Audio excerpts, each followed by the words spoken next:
welcome to Stork'd, the podcast, in which we explore the many ways to build and define family.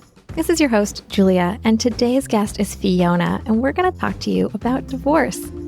Specifically, Fiona went through a divorce in the middle of the pandemic and then found herself out of a job as well. So she's got this big life crisis going on.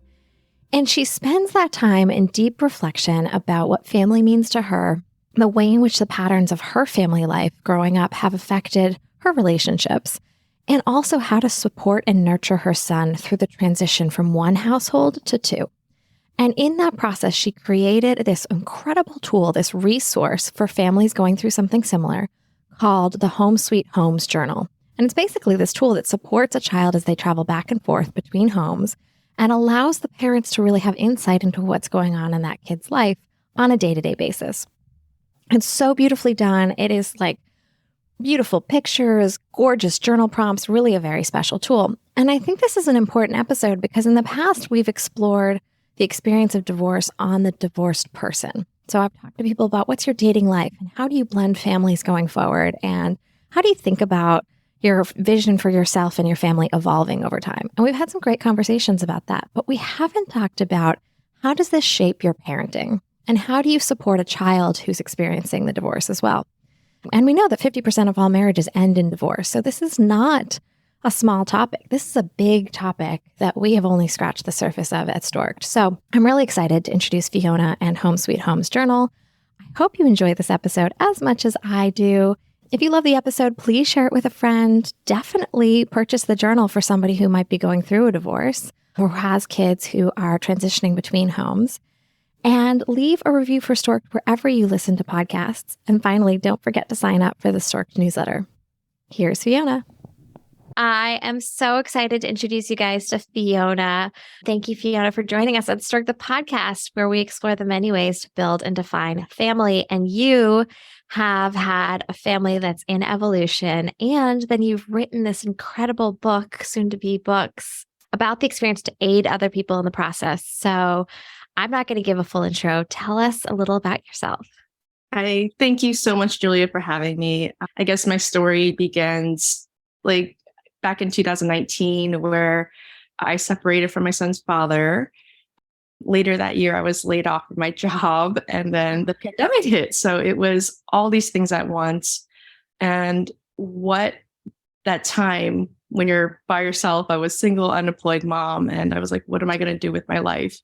And when you really reflect on what kind of parent you want to be, and my son was living in two homes. So we'll get into this later, but I ended up creating a co-parenting journal that's meant to support the mental health of kids. It's called Home Sweet Homes. That's what I'm doing now with my life. It's so incredible. And I want to talk about this moment where everything just sort of shifts for you from being in a partnered relationship, parenting your son pre-pandemic where the world is quote unquote normal and working full time. And now your life is totally different. What was going on for you in the moment of those big shifts? Mm-hmm. Were you relieved? Were you devastated? Can you walk us through the experience? Yeah, it's just such a wide range of emotions, right? Because you totally expect they're going to always have a nuclear family, right? That's the dream. And when you finally both decide that it's time to move on, it's really sad. Even though it's mutual, they say you grieve, and it really is like that. And it took for me a very long time to really sit with those emotions. And, because I moved out of the house, and there's a lot logistically happening as well, but then you're trying to take care of the emotional side, not just for yourself, but for your child. So that was kind of a mess. Let me just be honest, where you're trying to survive, figure out a new routine, and just make sure everybody's okay. But you're like, am I okay? I didn't really know because I was still working at the time. It was just a lot, and it was overwhelming. There was a lot of crying. And I think when the pandemic hit, it actually almost was a relief because it gave me the time. I was unemployed then, and it really gave me the time to sit and be with all the feelings and really ask myself why I ended up in this situation and how this all happened. And a lot of it was self-reflecting on my childhood and how I wanted my co-parenting relationship to be moving forward. Mhm. You've mentioned that twice. You've mentioned thinking about who you want to be as a parent and thinking about who you want to be as a co-parent. It strikes me that in the moment that your life is dramatically changing, it's hard to navigate your own feelings and also this like bigger question of, okay, now how do I parent through this? What were some of the tools and resources you leaned on in the early stages of transitioning from a two-parent household to a one-parent household? There were a couple things. Instagram was a big influencer because I didn't have those people in my life that were single parents or co-parents. I didn't know anybody and they didn't understand. So finding, people that could talk, that were talking about it and, have been through it was really helpful. I actually got a lot of books, like just from the library about co-parenting. And I actually also got books for my son about diverse family types because I thought this change for him was probably really hard to understand. And I've always felt that, maybe I'm not really great at, like how do you explain things as best so that they can understand. So getting resources to help my child relate to another character, I thought was really important. And he's 6 now. We were 2.5 when we split up. And I still do this from time to time because I never want him to feel like his situation is abnormal or he's weird. Like I think kids have a lot of thoughts. And, sometimes he'll ask me if like, why can't we live together? And so it's still an issue, but I always wanted to be able to talk about it. So that's why I would say like Instagram and books really, and just whatever podcasts were available at the time. And how do you talk to a very young child at the time? He's at 2.5, he's just starting to form complete sentences. How do you have those conversations with a small child about what's changing in their household experience? Yeah, great question. Basically just telling him what's going to happen and what he can expect for that week. And I'm very big on his schedule. And this lends into how I created my book. But, when he was going back and forth, like we weren't on like a consistent schedule. We were on like what they call 2-2-3. So it's 2 days, 2 days, 3 days, and then you flip. So we would flip days of the week each week. So like Monday and Tuesday would not be the same as the next week. And so I had a visual calendar at home, but I know Dad didn't have one. And I think visuals, but then also preparing them as much as you can, like whether or not you think they get it, you say, hey, today you're with me, it's tomorrow, but then you go to Dad's house Wednesday, Thursday. And every time he leaves, even now, I still review his schedule with him because being sprung something last minute is not a good feeling. And actually, it's so funny because I'm actually taking him out of school on Friday tomorrow, we're going down to San Diego. And when I told him, he cried because he wanted to be there. So it's just things like that where, you can prepare kids and at least have the conversations about it so that there's always going to be change in his life, right? Always. Yeah. But I want to get ahead of that as much as I can so that we can talk about it and he can have his feelings and we can find, some kind of happy medium, hopefully. We talk a lot on this podcast about when you're going through like an infertility journey or even a divorce or breakup, there's so much in our lives that we have no control over, and that can feel scary and overwhelming. And that sometimes we grasp onto something small that we can control. There's all sorts of ways to gain control of very minute things. It sounds to me like this scheduling clarity was one way that you helped mitigate all the confusion around the change for your son and maybe even for yourself. Yes, definitely for me as well. I keep a planner in my life that I need. And for kids that don't have that concept of time yet, like what little can I do to make their world more clear and help them adjust. And he loved the schedule from like the very first time I used it. He was always looking at it and just looking at the days. And so by 3, he was filling it out by himself. Oh, wow. Yeah. So how does a 3-year-old fill out a schedule? We had just a paper calendar, and we would just put like very simple: M for mom, P for papa. And then just on those days, he would fill out the M's or the P's. And like, so for transition day, it would be like M and then /P. So, and then when dad transitions to me, it would be P/M. So it's very basic, but him doing it by himself also, I think, has allowed him to learn and feel more in control of what's going on. I like that. Well, let's talk about having 2 households for your son. He now has 2 different spaces that he occupies, 2 different homes that he lives in, 2 different parents that he sees with some regularity. And I know you've put a lot of thought into helping kids transition through that. Let's talk about some parenting tips and your experience with that. When you first moved into 2 separate households with 2 different parents, were you guys on the same page, either conceptually about how to parent through it or how to set up your homes to support your child? Ooh, I would say on the very basic level, we tried to keep his routine the same as far as, picking up from school and then dinner time and bedtime. So those kinds of things were, I feel like, the only thing that we kept consistent. His dad and I actually, we didn't hate each other, but we were cordial, and we would have a weekly phone call where we would just talk about things about his life. And if we noticed he was having difficulty with something, so at least we were able to do that and talk about appointments. We both, I think, were adjustable and flexible, which is so important for kids. And we would never say like, oh, you can't call your dad when you're with me. Like, none of that. No, it's like, I think at least both of us had a true mindset of we will do what we can.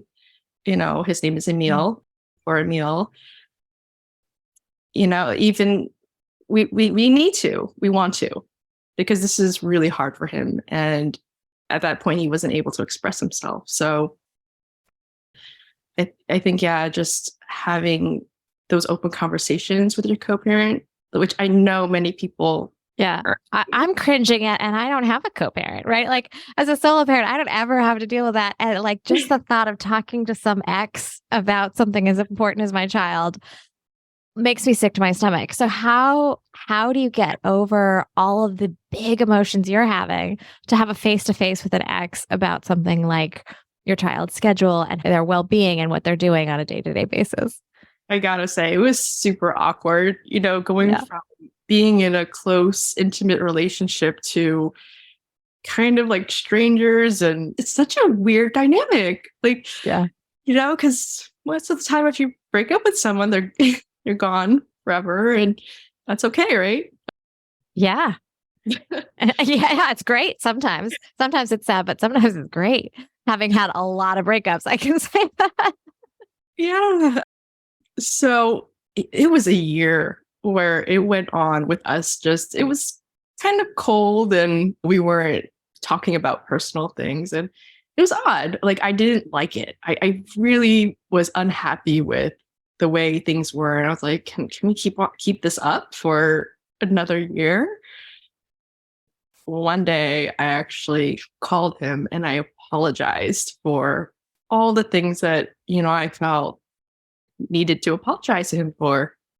And his reaction was, I've been wanting to do the same for you the longest time. Wow. And it was such a defining moment and turnaround point for us, where then we could just start talking more in a more, friendly manner. And we would have like dinners. We're like, okay, let's start doing like dinners together. So it wasn't just this overnight thing of like, hey, we're cool and we can hang out together. But it was a lot of work and definitely a lot of self-reflection and saying like, hey, what did I contribute to this relationship, and taking responsibility for the things you didn't do well. And I'm not going to beat myself up over it, but there were definitely things I didn't do well. What drove you to have that conversation? What drove you to pick up the phone and say, today's the day I'm going to get all of this? I don't want to call it guilt, but all the things that I've been thinking about, ruminating on, reflecting on, exploring, interrogating in my life. And I'm going to turn them into an apology and hand those to an ex that I'm feeling very chilly towards. Okay, this is a little deep, but there was one day I was, as I said, it was like not employed. We were in the pandemic, nobody's going in. I was sitting at home. I was like, okay, what was the real reasons why this relationship failed? Like, legitimately, like, how come this didn't work out? And it made me realize I had adopted a lot of mannerisms, behaviors from my parents' relationship, and they should have been divorced. Like, they were a really awful example of what a marriage should be. Like, they didn't communicate. My dad was physically and emotionally abusive, and my mom just, she stays. So I didn't have a great childhood. And in thinking about how I wasn't able to work out problems with my son's dad, I would kind of shut down and avoid it. And then it made me think about like why I did that. And going back to my childhood, like I was really scared growing up in my house. I was scared of my dad every single day. And to live in fear is so unhealthy. And I was like, it just kind of is a full circle when you realize how your childhood has brought you up to where you are today, and then how that translates how you want to parent. And I think about my kid and I was like, okay, I got to make this better, right? I want to.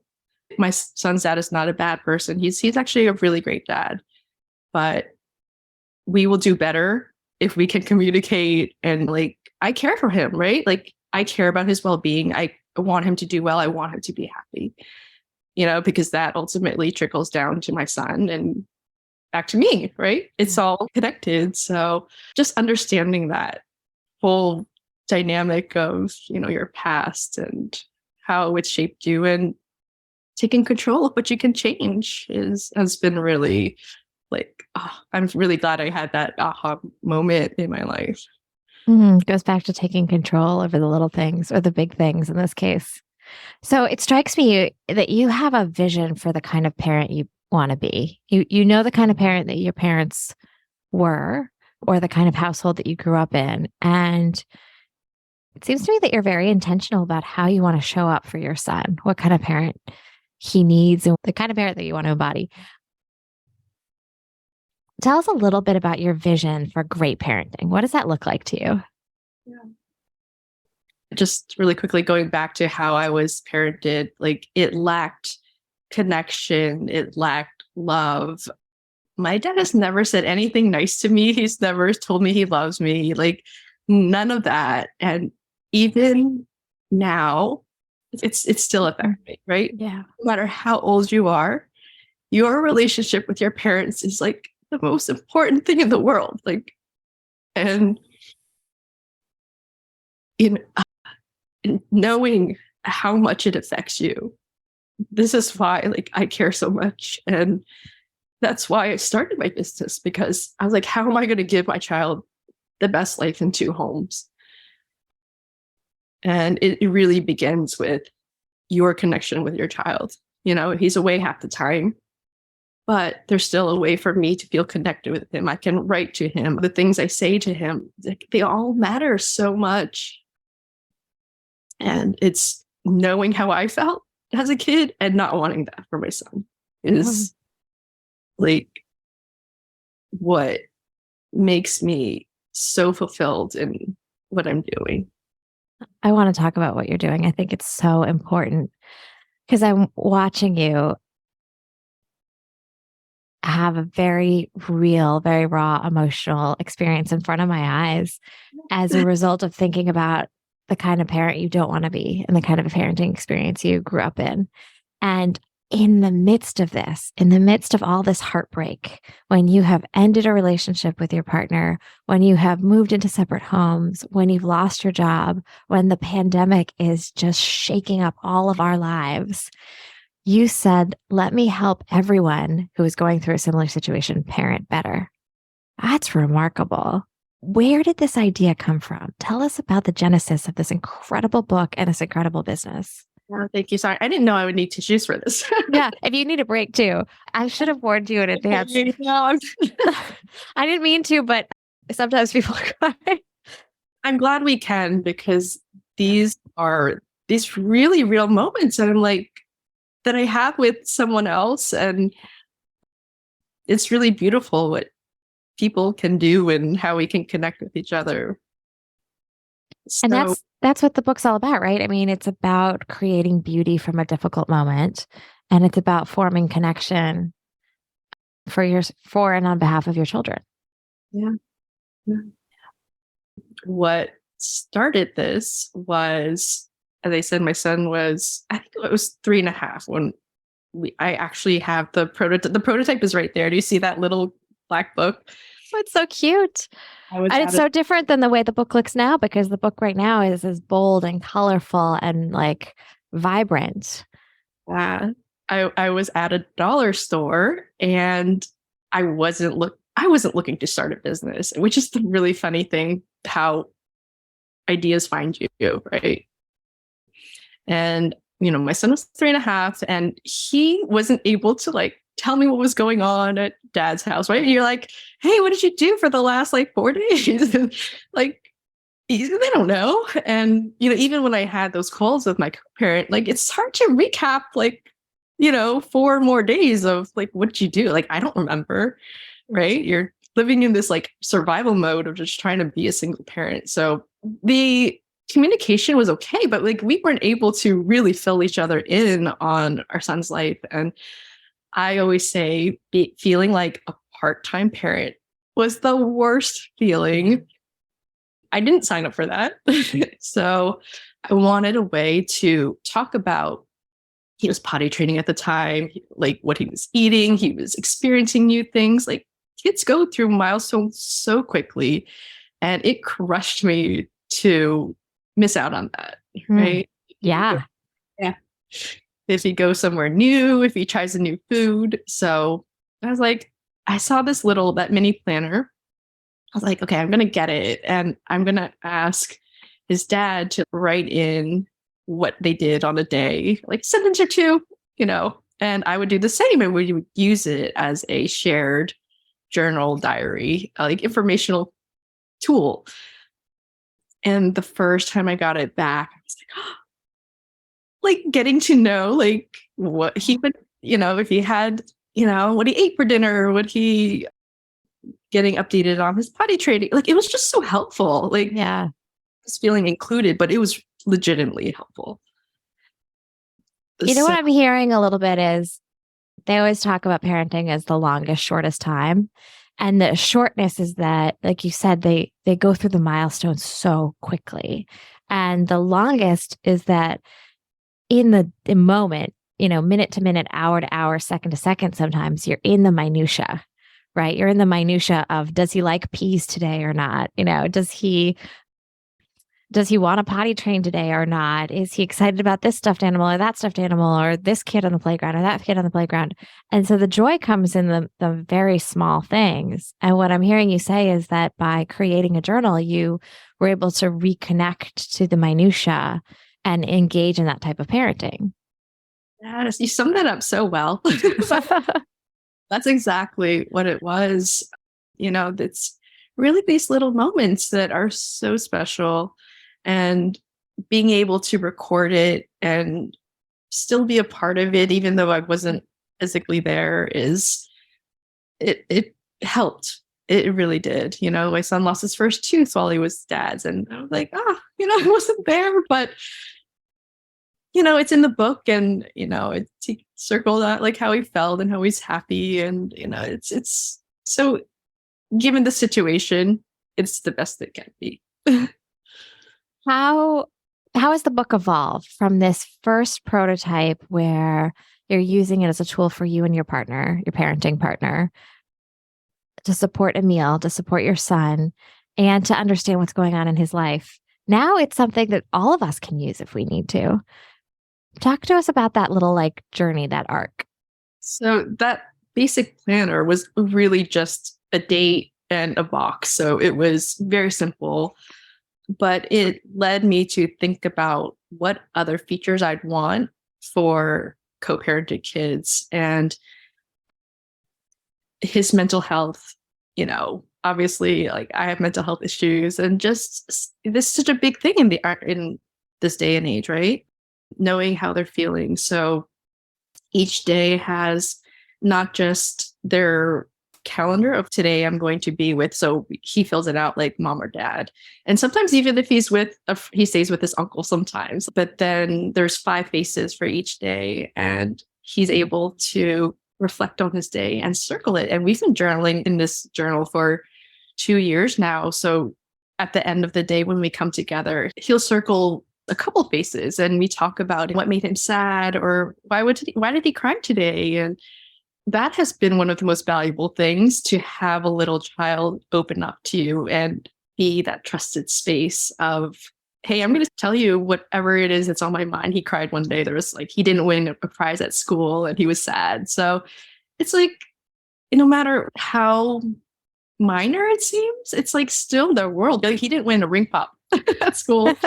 He's thinking about that all day, So just getting into their world and understanding them, right? So that's what a part of the daily exercise, but each month also starts with an affirmation. And I included those because, as I said, my parents, they didn't know how to say nice things to us. And I was like, how different would my life have been if they did say, you can do this, I believe in you, right? All these things that you should feel about yourself and that you should say to yourself. So one of the last affirmations is, I believe in myself, and that's the last one in the month. But then each week also has a very simple exercise where you write it on a piece of paper. We actually write it on our mirror. And so it's such a good act of I love that. Yeah, to have your kid and you say, I believe in myself. You see it every day for that month. And that was something I was really pleased with. And a few other things are, in the beginning, it's all about me. So it's how much they weigh and what are their favorite heroes and what they like to watch and their favorite food. So I wanted to make it sort of like a memory book. And at the very end, I wanted to also be functional. It has their emergency contacts and medical information. My son fractured his arm, a bone in his arm over the summer. And no. Yeah. So having that, reviewing medical information, not just with my co-parent, but with my son, do you know how to dial 911? Who are your do you know who to call? And these are the numbers. So I just wanted to be an all-in-one tool that is wherever my son is, because it stays with him in between homes. He has not just loving notes from his parents, but he's prepared for emergencies, and that puts my heart at ease. And this is really geared towards elementary school age kids. There's not a lot out there for them in divorce. Yeah. Okay, so I'm loving so many elements of this. I'm loving that it goes back to that schedule that we talked about at the beginning as one of the tools that aided you guys in your transition to a 2-parent household to calm down the chaos and give a little bit of certainty in a day. I'm loving that you have this the faces, circling the faces to me seems like not only are you creating space for an emotional experience, but almost like you're teaching EQ to your son to some extent.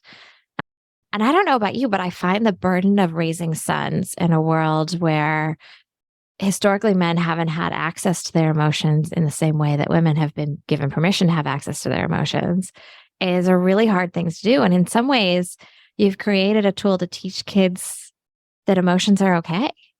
And then the love and the affirmations and the practicality of the emergency contact information, it seems like a full package. So I know you're working on something now. Do you want to talk about it? Yes. So this version is made for co-parented kids that have two homes. I've actually gotten so much feedback from other parents, therapists and other caregivers who are like, I could use this book for my child too.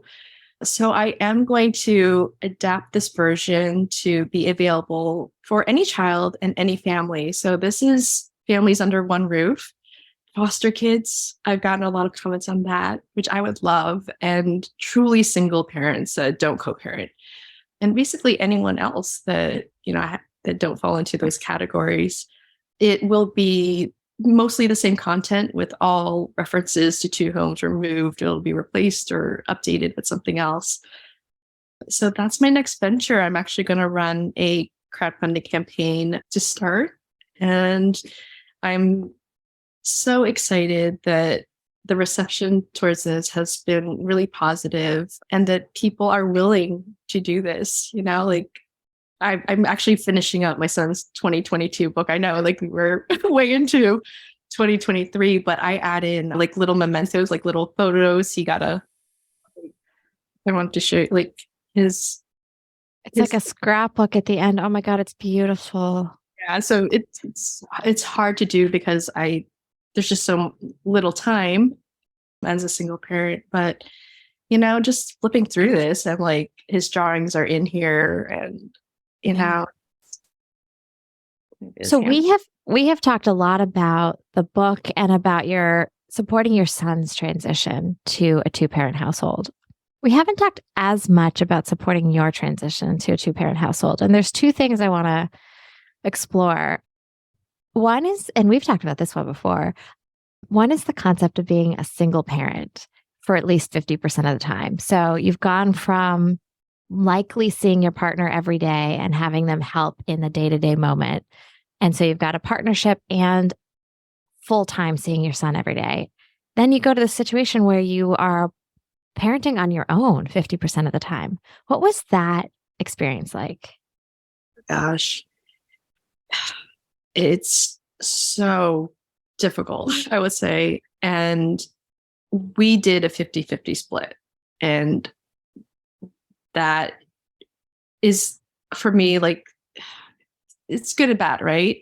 You want to see your child, but then you need the break because it is, when you're the single parent, there's no one to help you. I don't have family around here. So when you're on, it is really, I would say, survival mode. And you think about those early days when your child's a baby, but even when your child's older, it's still just as hard because you got to do the pickups, the dinners, the clean, nobody's doing it for you. And I would say, it's, being a parent is so much manual labor. It is. Right? I've never felt more exhausted. My body hurts. Everything is sore. So I feel worn down. I feel like I've aged tenfold. And I'll say something a little bit rude to parents, and I apologize to everyone listening, but for a while I looked younger than my age, and people would comment on it. Oh, you look so young. I didn't realize that you were that age. And I would jokingly say, it's because I don't have kids yet, because it was very late in life that I got to have kids. And people would look at me like that was the rudest thing in the world. And also, in the year and a half that I've had my son, I have aged 5 years. And it's just because you're not sleeping as much, you're not eating as healthily as you could. The investment in your self-care, it goes away, and the manual labor. You're exactly right. So I don't see this ever going in sight. If I'm being blunt, it's going to be like this for the long haul. Luckily, he's older now and he's able to help more and do things around the house. And it's still, it is a wild, wild ride. And, I wouldn't change it for anything, but man, I'm exhausted. What were the first days of being alone like? Because you're going from having two other people in your household, your partner and your son, to 50% of the time, it's just you. What was that like? It was not great. It wasn't great. Even no matter what and how the relationship ended, it's a huge shift in your lifestyle, completely different.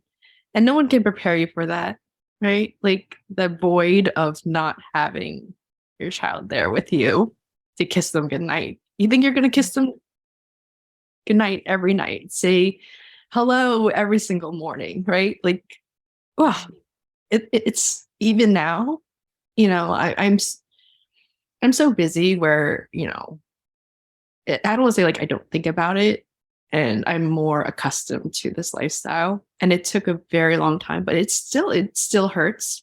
It's still, there are moments where you catch yourself and you feel really sad. Yeah. It's okay to be sad, like, especially on holidays where, right, birthdays, holidays, it's definitely the hardest. But that's why I'm so happy that there's communities out there, for anything you could possibly want or need, that with others that understand you and get it, it doesn't make it easier, but it doesn't make it easier to know that you're in community with people, but it does make it less lonesome. Okay, so we talked about the images in the book to support Emil's mental health and emotional well-being as he transitions. How did you support your own mental health and emotional well-being? I have been a long time meditator before it became cool.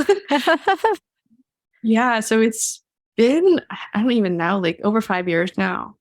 And for those that are doing it, the benefits. And I was kind of like on that train where I'm like, I don't get it. Like and it took me many months to finally say, like, stop the racing thoughts. Yeah. And even now it's not perfect, right? Like there are moments where I'm more stressed than usual and I can't focus and I just turn it off. But we just live in such a busy world, and to have time to stop and for yourself to really just sit there.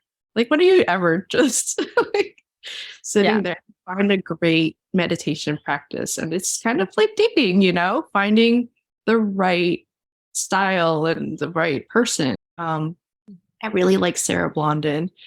I really recommend her if you're open to it, on Insight Timer. So that's kind of been my consistent, but then also, seeing friends. Like I don't have family. As I said, I don't have family and I'm not super close to them.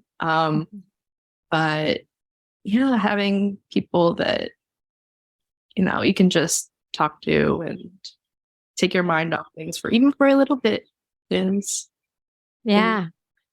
Well, let's talk about family. This podcast is all about family and the many ways our families change over time, right? So mine went from not having kids and now I'm a solo mom. Yours went from being in a 2-parent household and now you're not only a solo parent 50% of the time, but you're also this entrepreneur who's creating amazing tools for people who are in similar to household homes or household families. What does the word family mean to you? How has that evolved for you over time? It's funny because I think you can think of it, is it blood? And of course, that's one definition. But no, I don't really speak to some of my family members. So what my family is now is, I would say, belonging. And it doesn't matter if you're blood related or not. It's, some of my closest friends who I've known, since college days, and they're like my family out here. Like the strongest bond where, they're those people where you don't have to explain yourself and you can sit in silence, right? And it's like time can pass without you having talked to them, but you pick back right up from where you were. So yeah, I would say having that sense of belonging and connection, it's rare to find, but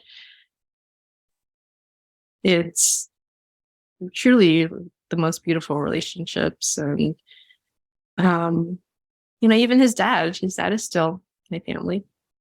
Yeah. It's remarkable to say that about a co-parent. Not everyone is in that position. That's very true. Fiona, if we want to get access to this incredible journal or the future journal that you're about to publish for all families, or just generally follow you on social media, etc., where do we find you? My website is Home Sweet Homes Journal, and my social, I'm mostly on Instagram and TikTok at the same handle, Home Sweet Homes Journal. Awesome. I've been following you for some time. I can highly recommend it.